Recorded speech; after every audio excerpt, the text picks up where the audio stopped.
मकबूल हज का सवाब मिलता है। बीवी शोहर को सिर्फ मुस्कुरा के देखे, थका मारा शोहर आया और बीवी बेचारी खुद ही मुंह पे 12 बजे है और उकताहट का शिकार है और वो कहती है जिंदगी में सबसे ज्यादा गमज़दा मैं हूं। फिर शोहर भी कहते ठीक है, तू भी संजीदा हो जा, मैं भी संजीदा होता, कहीं ऐसा ना हो थोड़ा सा बोले और झगड़ा ना हो जाए। अगर वो मुस्कुरा के देखे, हाय हाय हाय हाय, फरमाया जन्नत की एक हूर है उस बीवी को जो अपने गमों को भूल के सिर्फ मुस्कुराए और मुस्कुरा के देखे कि ये शोहर बाहर का मारा, गमों का मारा, दुखों का मारा, पता नहीं नजरों को बचाता हटाता, जैसे भी मेरे पास आया मुस्कुरा के सिर्फ देखे, मुस्कुरा के बोले। और कितने बदकिस्मत शोहर हैं जो मुस्कुराहट को आज तक तरस गए हैं।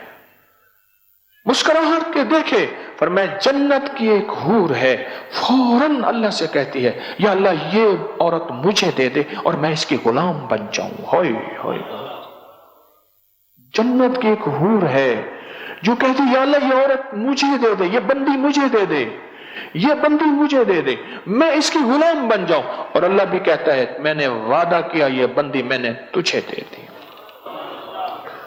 तो जिसकी जन्नत की हूर गुलाम बन गई तो इसका मतलब है उसका जन्नत का दाखिला लाजिम हो गया। जो अपने गम भूल के, अपनी शिकायतें भूल के सिर्फ मुस्कुराहट को अपने मुंह पे सजाएगी, मुस्कुराहट को अपने मुंह पे सजाएगी। छोटे छोटे अमल निस्बतों के साथ होते हैं। हां, मेरे मुखलिस थे मलिक साहब, जद्दड़ कौम के मलिक कहलवाते थे। कहते हैं कि हमने दरिया आया, बखर में रहते थे, दरिया ने रुख बदला, हमने दरियाओं ने लोगों ने अपनी कब्रों को निकालना शुरू किया। दरिया काट रहा था, जालों में पत्थर डाल डाल के ट्रकों के ट्रक फेंके, पानी को कौन रोके। कहा कि मैंने वो कब्रें जो हामला खवातीन इस दुनिया से रुखसत हुई थी, डिलीवरी के दौरान, ज़चकी के दौरान मर गई थी, मेरे कमली वाले ने फरमा दिया वो जन्नती हैं और उनको मिट्टी कब्र की नहीं खाएगी। कहा कि मैंने बेशुमार कब्रें मुंतकिल की, जो औरत दौरान हमल मर गई थी मैंने उसकी कब्र में मैयत के बोले आ असी मरना ना ही गोर पिया कोई होर। ये वादे हैं, अल्लाह ने घर बैठे औरत को ये वादे दिए हैं, निस्बतें हैं। फौरन एक जन्नत की हूर लपकती है, लपकती है। घर बैठे बच्चे ऐसा तंग करते, दिमाग खराब कर देते हैं बच्चे ही सबसे पहले। फिर घरदार खवातीन की अपनी तन्हाइयां होती हैं, जो बाहर फिरने वाली है वो तो अपना गम गलत कर बैठती है, उनकी अपनी तन्हाइयां होती हैं। सारी शिकायतें भूल के मुस्कुराहट दे कि गमों का मारा। हाय हाय, हज़रत उमर रज़ियल्लाहु तआला फरमाते हैं कि मेरी बीवी जब मुझे देखती है मुझे पाक कर देती है, मुझे पाक कर देती है। क्यों? कि मैं बीवी के जरिए ही तकवा पा सकता हूं। बड़ी गहरी बात है, बड़ी गहरी बात है। बीवी के जरिए ही तकवा पा सकता हूं, बीवी के बगैर तकवा नहीं पा सकता। एक शख्स ने आके शिकायत की अमीरुल मोमिनीन की खिदमत में, अमीरुल मोमिनीन मेरी बीवी मुझे मुस्कुरा के नहीं देखती, कभी मुस्कुराहट नहीं दी।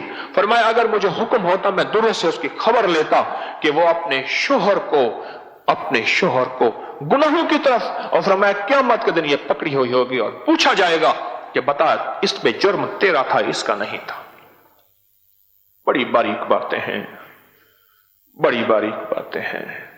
बाज़ औक़ात तकवा, तिलावत, तस्बीह और कुरान और जिक्र को माइयां चिपक जाती हैं और जिंदगी के इस लम्हे को छोड़ देती हैं और सोच नहीं समझती कि जिंदगी का यही लम्हा है कि ये सारी नफली बातें हैं। और बहुत फर्ज इबादत एक और है कि अपने शोहर को पाक और मुत्तकी रखना और अपने घर को, अपनी जिंदगी को पुरसुकून रखना भूल जाती हैं। मैं कई दूसरे तीसरे मेरे पर यह झगड़ा आता है, खतों के जरिए भी आता है और बिल मुशाफे तो दूसरे तीसरे रोज आता है। मेरे बंदा पास एक बंदा आके लड़ पड़ा, गुस्से में आया, मैंने खुद हाथ मिलाया, उसने ऐसे हाथ दिया ऐसे टेढ़ा करके। मैं क्या बंदा बदले आया है। बैठ गया, बीवी बात कर रही है, हजरत ये बताया। मैंने जी आप कुछ कहना चाहेंगे? बस इनकी बात सुने, आप इनकी बात सुने, ये मुझे लाई है। मैंने कहा भाई उसको जबरदस्ती आप क्यों लाई हैं? इनके अपने शोहर को जबरदस्ती क्यों लाई हैं? کہنے لگے بس حضرت یہ بھی آپ سے نا فیض پائے، یہ آپ کے خلاف ہے۔ اچھا، میں نے کہا آپ کی شکایت؟ اس نے کہا جی میں نے آپ کو بیوی جو دی تھی یہ ملنگڑی بنانے کے لیے دی تھی۔ یہی لفظ کہا اس نے۔ کیا مطلب؟ کہنے لگے دن رات تسبیحاں، دن رات وظیفے، دن رات مصلی، گھر کے کام، اس نے تو مجھے دیکھ کے مسکرانا ہی چھوڑ دیا بس۔ میں، میری تنہائی، میرا موبائل اور میرا چارجر، بس۔ میں، میری تنہائی، میرا موبائل، چارجر بہت ضروری ہے، میرا چارجر، بس۔ کہنے لگے عورت چوتھی جگہ، چودھری حشمت علی صاحب تھے ہمارے بزرگ، ارائی تھے، بڑے پرانے، خواب بڑی عجیب باتیں کہتے تھے۔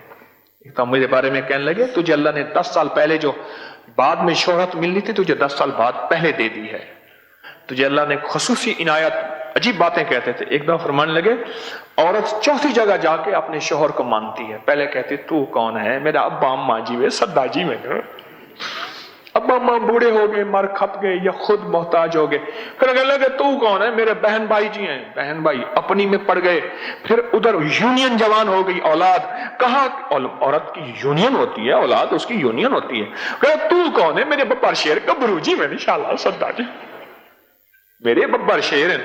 پھر ببر شیر کی اپنی ببر شیرنی آ جاتی ہیں، وہ اپنے ببر شیرنی میں چلے گئے، کہنے لگے پھر آخر میں کہتی ہے میں اور میرا بڈھا ہم دونوں ہی تو ہیں،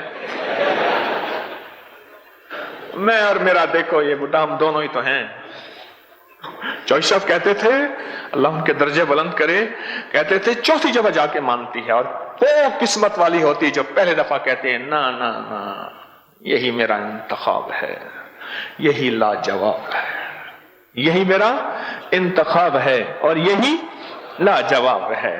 ہائے جو مسکراہٹ کو ہی ترس جائیں، ہر وقت مجھے بعض لوگ کہتے ہیں کہ جب بھی آتے ہیں میری بیوی پریشان بیٹھی ہے، سب کچھ نعمتیں ہیں بس پریشان ہے بیچاری، اللہ ہی جانے کہ کیا پریشانی ہے۔ زندگی تو حالات کا نام ہے، پریشانیاں تو زندگی میں بندہ سوچتا ہی رہتا ہے، آتی جاتی رہتی ہیں، اور بندہ اپنی زندگی سے مسکراہٹ نہیں نکال لے اور ہور کے وعدے کو ہی چھوڑ دے۔